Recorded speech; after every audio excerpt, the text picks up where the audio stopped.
شبنمی رت ہے اور چاندنی رات ہے، میرے تاج شریعہ کی کیا بات ہے۔ صلی اللہ تعالیٰ علیہ وسلم فرماتے ہیں قیامت کے دن ایک بندہ آئے گا جو قرآن تلاوت کرتا تھا، اس کے حساب کی باری آئے گی تو رب تعالیٰ اس سے فرمائے گا اقرأ القرآن ورتقی ورتل، اے بندے قرآن یہاں پر بھی پڑھ جیسے دنیا میں پڑھتا تھا، جیسے تو قرآن پڑھتا تھا یہاں پر بھی پڑھ، اور جب تک وہ پڑھتا رہے گا رب تبارک تعالیٰ فرماتا ہے ورتقی ورتل، ایک آیت پڑھ ایک درجہ اوپر، دوسری آیت پڑھ دوسرا درجہ اوپر، تیسری آیت پڑھ تیسرا درجہ اوپر، جنت میں وہ درجے طے کرتا جاتا رہے گا، جہاں جا کر کے وہ قرآن کی تلاوت ختم کرے گا کہا جائے گا یہی تیرا درجہ ہے۔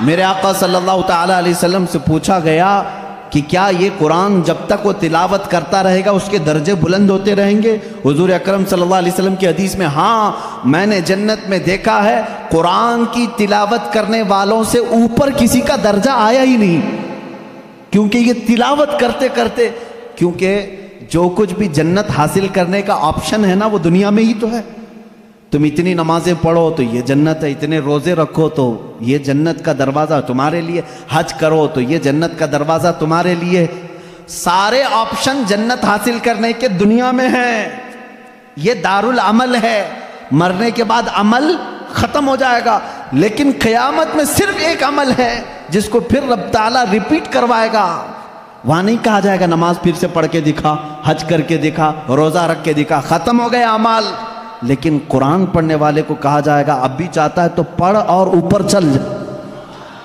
اور بڑھتا جا، تو جس کو قرآن آتا ہوگا وہ پڑھتا جائے گا اور درجے طے کرتا جائے گا۔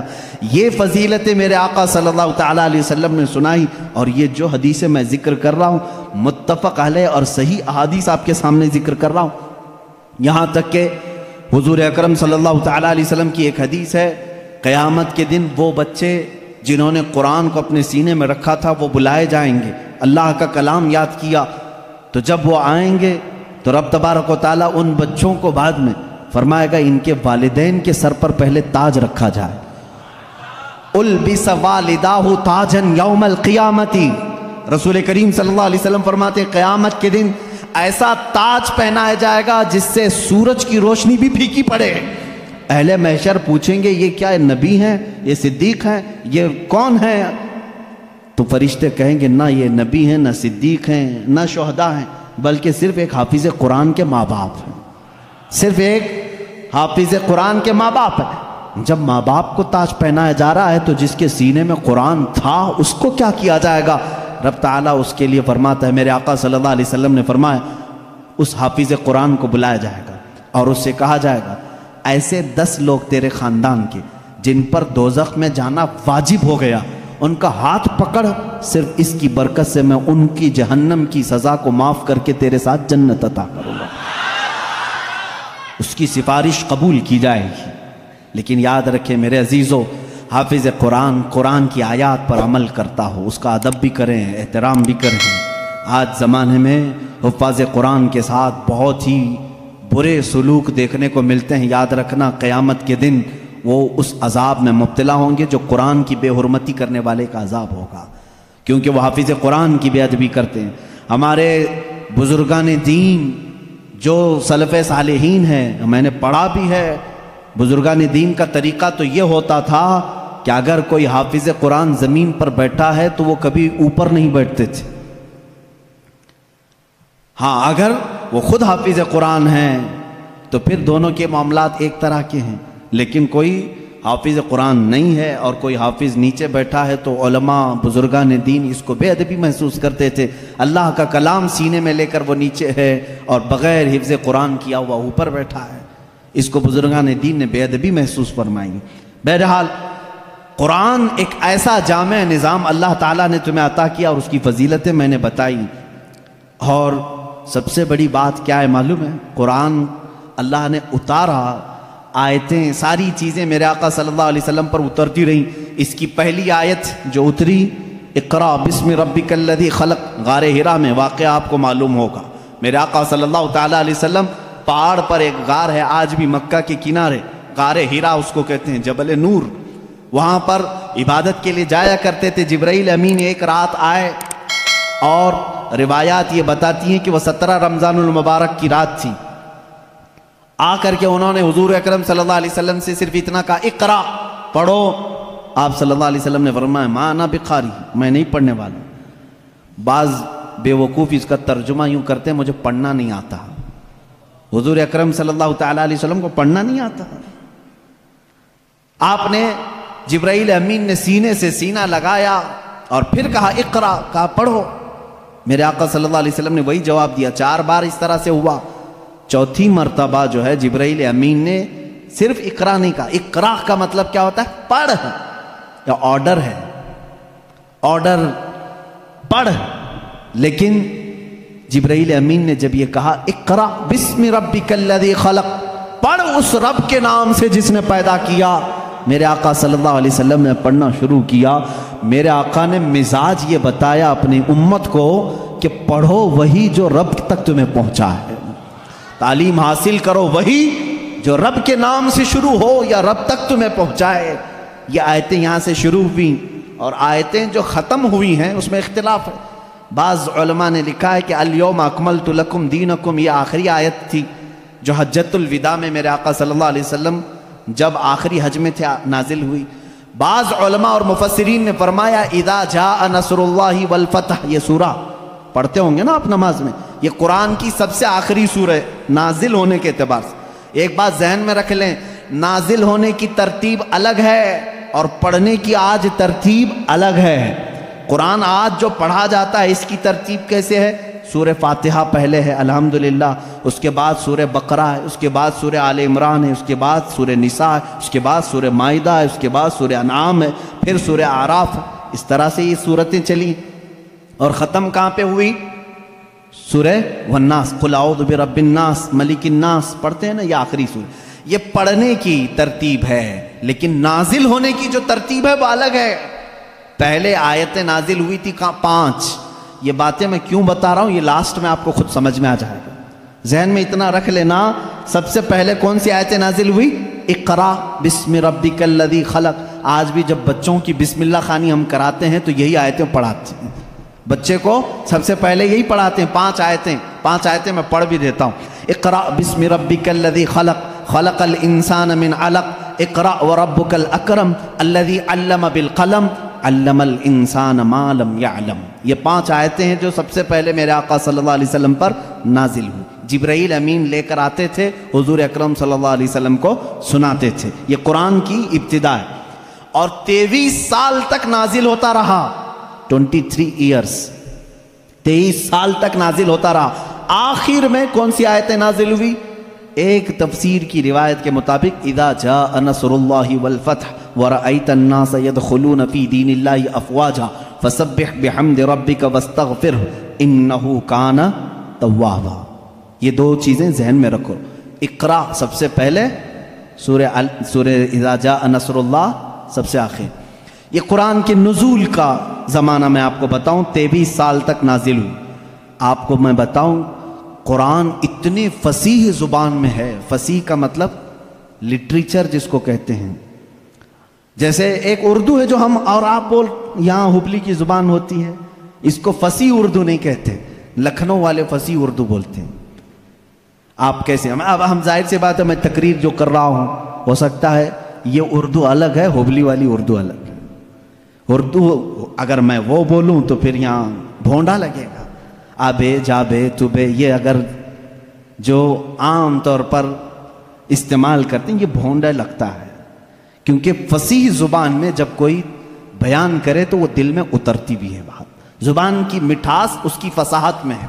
تو عربی زبان میں جو سب سے زیادہ فصیح جملے تھے وہ قرآن میں آئے، ایک بھی ہلکا جملہ نہیں آیا، ایک بھی کمتر جملہ نہیں آیا۔ اب جیسے ایک مثال میں آپ کو بتا دوں، گھٹنا لفظ ہے نا، گھٹنا، گھٹنے ٹیک دینا، لیکن آپ گڑگے بولتے ہیں، ہے کہ نہیں؟